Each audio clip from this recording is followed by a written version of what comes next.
When I walked into the house, my jaw dropped. Where's all the furniture? Even that really expensive bed is gone. I've got a great taste, right? I turned pale seeing my mother-in-law Brenda's self-satisfied expression. Brenda, did you do this? Sure did. I thought it looked better in our place, so I had it moved over. After all, how does a part-timer like you get to live in such a swanky condo just because you're married to my son? You're here because of him. Step out of line and I'll make sure the two of you split up. Got it? I tried to hold back my rage as I said, Do you realize what you've done? What do you mean? This isn't my apartment, and that furniture wasn't mine. Wait, what? Nick and I had been an item for some time. From our college days, he'd shower me with gifts, not just on special days, but anytime he felt like it. Just wanted to make you smile, he'd say, giving me a shy grin. It was one of the things I loved about him. Post-graduation, we tied the knot. We were the first in our friend group to do so, and the celebration was epic. Truly felt like the peak of happiness. Both of us had steady jobs, but after the wedding, Nick proposed I leave mine. I want to be the breadwinner. Just take care of the home and be there when I get back. The idea might have been a bit traditional, but I wasn't opposed to it. So I gave up my job, focusing on homemaking and eagerly waiting his return each day. But even with a spotless home, I had a lot of free time. Our place was a modest rental. Nick, being accustomed to a lavish lifestyle, sometimes felt it was a bit tight, but he understood I wanted to save, especially in the beginning. I adored our quaint starter home, but then one evening he showed me a listing of a luxury condo in our area, with rent nearly 10 times what we were paying. From the pictures, it looked worth the price, but with such a rent, we'd end up not having enough for a dinner like tonight. Isn't this place awesome? We'd have a way better life there, right? I see your point, but that rent's super high. I genuinely like where we are now. This place is better suited as storage. It's way too tight for us, but don't sweat the cash, I've got it covered. I thought our current place was way bigger than just a storage space, but I recognized we had different viewpoints on money ever since college. Seeing how much he wanted the change, I finally caved. Okay, if you're really set on it, let's do it. But I'd like to work part-time. I want to help out at least a little. I promise I'll always be back in time to cook, and it'll help me stay busy. Sound good? Even considering his hefty paycheck, I wasn't sure about managing the increased rent. There had to be another income stream, but it still gave me jitters. After I got the green light from Nick to work part-time, I came home one day to find him wrapping up our rental agreement on the phone. Once all the I's were dotted and T's were crossed, we made our move at the end of that month. While we hauled over everything from our old place, a few rooms in our new home remained bare.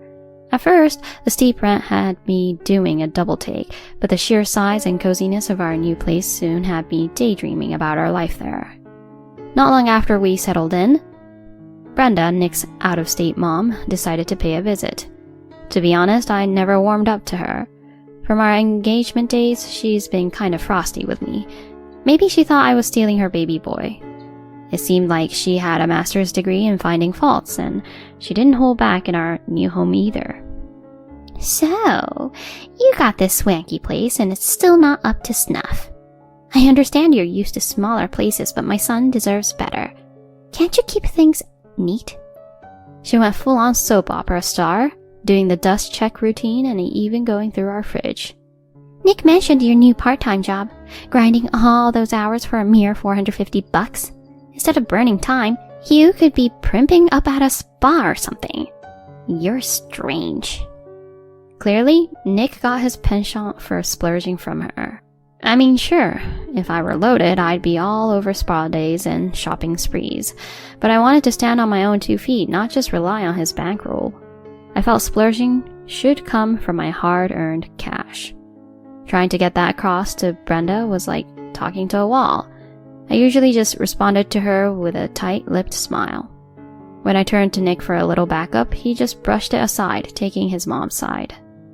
The whole thing started eating at me. Brenda became a regular, showing off and constantly digging at me. She'd never been keen on our old place, but with this upgrade, she paraded around like she owned the place. I was getting tired of her drop-ins. When I subtly mentioned she might be overdoing her visits, she let loose. I'm Nick's mom. He owns this place, so it's totally normal for me to be here. But you? Not so much. Have you seen your classy neighbor?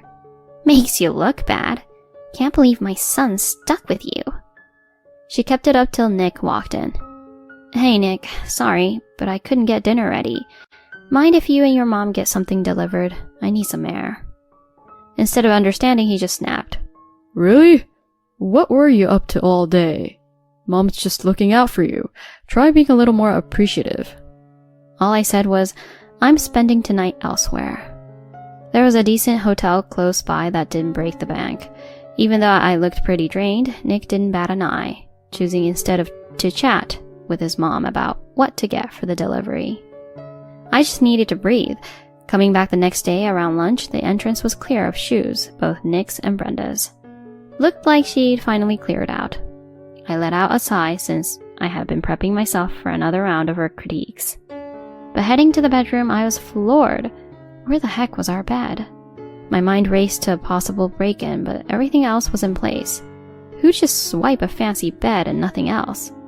On a hunch, I called Brenda, wondering if she knew something. Without batting an eye, she copped to it. So, problem? That bed was too high-end for someone like you. I did you a favor. It was in decent shape. I'll ship you my old one, a tad worn, but more your speed. Her smirk was almost palpable over the phone, and that was the last straw for me. I replied to her snide remarks with a big smile. I don't need such trash. Why don't you get rid of it at yourself? And you just take things without saying sorry? She snapped back. Who do you think you are talking to me like that? People always say you act so stuck up. Is that why nobody likes you? I replied, say whatever you like, but I want the bed back. She quickly said, whatever you own, Nick does too, so I can use it unless he has an issue. I calmly corrected her. The bed isn't actually ours. She was clearly shocked. What are you talking about? I broke the news to Brenda. I'm leaving Nick. So, you finally get it. I've moved all my stuff to my new place. That bed's a rental. You rented such a fancy bed? You're something else, taking advantage of Nick. He picked out that bed, not me. He always had to have the best. I then gave her some insight into her son's reality. From his college days, Nick lived on borrowed cash. He might have acted rich, but he was just careless with money.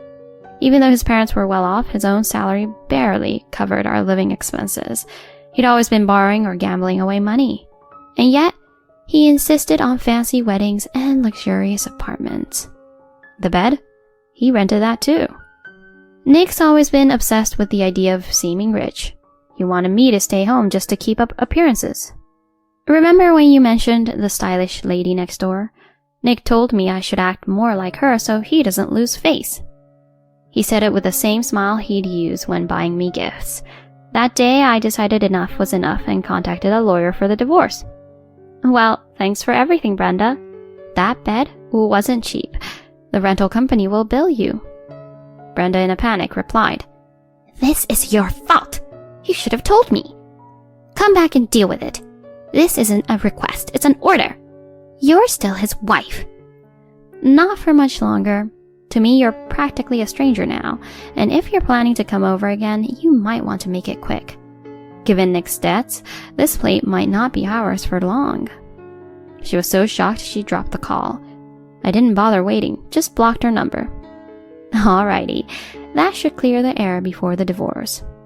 With that, I left Nick's place. I later heard he had been evicted. He bragged about paying everything off with his huge salary, but it was bound to happen.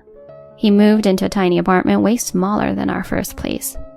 All his friends who lent him money abandoned him, and he was drowning in debt. Brenda, for all her airs, ended up having to buy the bed she took since it was damaged. The price? A cool $6,700. Even she distanced herself from her own son once she found out about his lies.